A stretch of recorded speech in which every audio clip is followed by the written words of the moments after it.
إن أعجبك الفيديو لا تنسى الإعجاب والاشتراك في القناة.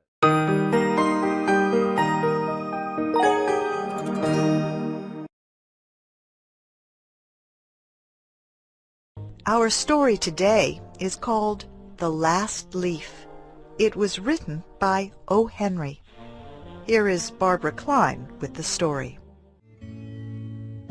Many artists lived in the Greenwich Village area of New York. Two young women named Sue and Johnsy shared a studio apartment at the top of a 3-story building. Johnsy's real name was Joanna. In November, a cold, unseen stranger came to visit the city. This disease, pneumonia, killed many people. Johnsy lay on her bed, hardly moving. She looked through the small window. She could see the side of the brick house next to her building. One morning, a doctor examined Johnsy and took her temperature. Then he spoke with Sue in another room. "She has one chance in, let us say, 10, he said, "and that chance is for her to want to live. Your friend has made up her mind that she is not going to get well. Has she anything on her mind?" She wanted to paint the Bay of Naples in Italy some day," said Sue. "Paint?" said the doctor. "Bosh! Has she anything on her mind worth thinking twice? A man, for example?" "A man?" said Sue. "Is a man worth— But no, doctor, there is nothing of the kind." "I will do all that science can do," said the doctor, "but whenever my patient begins to count the carriages at her funeral, I take away 50% from the curative power of medicines." After the doctor had gone, Sue went into the workroom and cried. Then she went to Johnsy's room with her drawing board, whistling ragtime. Johnsy lay with her face toward the window. Sue stopped whistling, thinking she was asleep. She began making a pen and ink drawing for a story in a magazine. Young artists must work their way to art by making pictures for magazine stories. Sue heard a low sound, several times repeated. She went quickly to the bedside. Johnsy's eyes were open wide. She was looking out the window and counting backward. 12, she said, and a little later 11, and then 10, and 9, and then 8 and 7, almost together. Sue looked out the window. What was there to count? There was only an empty yard and the blank side of the house 7 meters away. An old ivy vine, going bad at the roots, climbed halfway up the wall.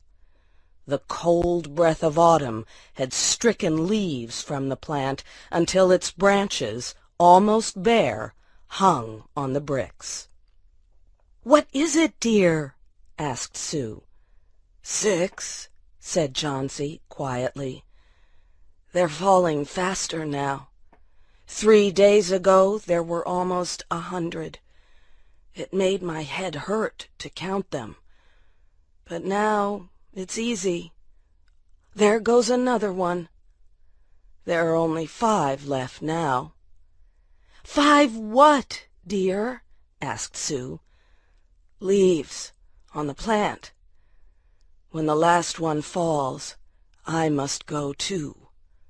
I've known that for 3 days. Didn't the doctor tell you?" "Oh, I never heard of such a thing," said Sue. "What have old ivy leaves to do with your getting well? And you used to love that vine. Don't be silly. Why, the doctor told me this morning that your chances for getting well real soon were, let's see exactly what he said. He said the chances were 10 to 1. Try to eat some soup now, and let me go back to my drawing so I can sell it to the magazine and buy food and wine for us." "You needn't get any more wine," said Johnsy, keeping her eyes fixed out the window. "There goes another one. No, I don't want any soup. That leaves just 4. I want to see the last one fall before it gets dark. Then I'll go too." "Johnsy, dear," said Sue, "will you promise me to keep your eyes closed and not look out the window until I'm done working? I must hand those drawings in by tomorrow." "Tell me as soon as you have finished," said Johnsy, closing her eyes and lying white and still as a fallen statue. "I want to see the last one fall. I'm tired of waiting. I'm tired of thinking.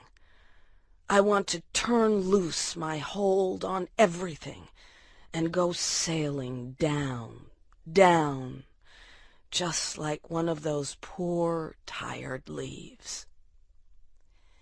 "Try to sleep," said Sue. "I must call Mr. Behrman up to be my model for my drawing of an old miner. Don't try to move until I come back." Old Behrman was a painter who lived on the ground floor of the apartment building. Behrman was a failure in art. For years he had always been planning to paint a work of art, but had never yet begun it. He earned a little money by serving as a model to artists who could not pay for a professional model. He was a fierce little old man who protected the 2 young women in the studio apartment above him. Sue found Behrman in his room. In one area was a blank canvas that had been waiting 25 years for the first line of paint. Sue told him about Johnsy and how she feared that her friend would float away like a leaf. Old Behrman was angered at such an idea. "Are there people in the world with the foolishness to die because leaves drop off a vine? Why do you let that silly business come in her brain?" "She is very sick and weak," said Sue, "and the disease has left her mind full of strange ideas." "This is not any place in which one so good as Miss Johnsy shall lie sick," yelled Behrman. "Some day I will paint a masterpiece, and we shall all go away." Johnsy was sleeping when they went upstairs. Sue pulled the shade down to cover the window. She and Behrman went into the other room. They looked out a window fearfully at the ivy vine. Then they looked at each other without speaking. A cold rain was falling, mixed with snow. Behrman sat and posed as the miner. The next morning Sue awoke after an hour's sleep. She found Johnsy with wide-open eyes staring at the covered window. "Pull up the shade. I want to see," she ordered quietly. Sue obeyed. After the beating rain and fierce wind that blew through the night, there yet stood against the wall one ivy leaf. It was the last one on the vine. It was still dark green at the center, but its edges were colored with the yellow. It hung bravely from the branch about 7 meters above the ground.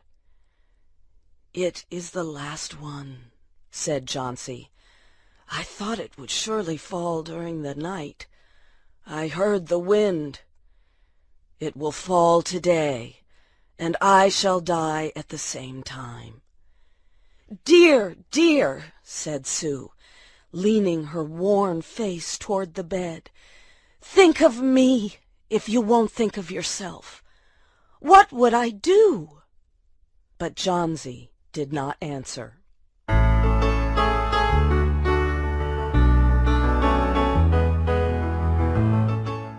The next morning, when it was light, Chauncey demanded that the window shade be raised. The ivy leaf was still there. Chauncey lay for a long time looking at it. And then she called to Sue, who was preparing chicken soup. "I've been a bad girl," said Chauncey. "Something has made that last leaf stay there to show me how bad I was. It is wrong to want to die. You may bring me a little soup now." An hour later she said, "Some day I hope to paint the Bay of Naples." Later in the day the doctor came, and Sue talked to him in the hallway. "Even chances," said the doctor. "With good care you'll win. And now I must see another case I have in your building. Behrman, his name is. Some kind of an artist, I believe. Pneumonia, too. He is an old, weak man, and his case is severe. There's no hope for him, but he goes to the hospital today to ease his pain." The next day the doctor said to Sue, "She's out of danger. You won. Nutrition and care now. That's all." Later that day, Sue came to the bed where Chauncey lay and put one arm around her. "I have something to tell you, White Mouse," she said. "Mr. Behrman died of pneumonia today in the hospital. He was sick only 2 days. They found him the morning of the first day in his room downstairs, helpless with pain. His shoes and clothing were completely wet and icy cold. They could not imagine where he had been on such a terrible night. And then they found a lantern, still lighted, and they found a ladder that had been moved from its place, and art supplies, and a painting board with green and yellow colors mixed on it. And look out the window, dear, at the last ivy leaf on the wall. Didn't you wonder why it never moved when the wind blew? Oh, darling, it is Behrman's masterpiece. He painted it there the night that the last leaf fell."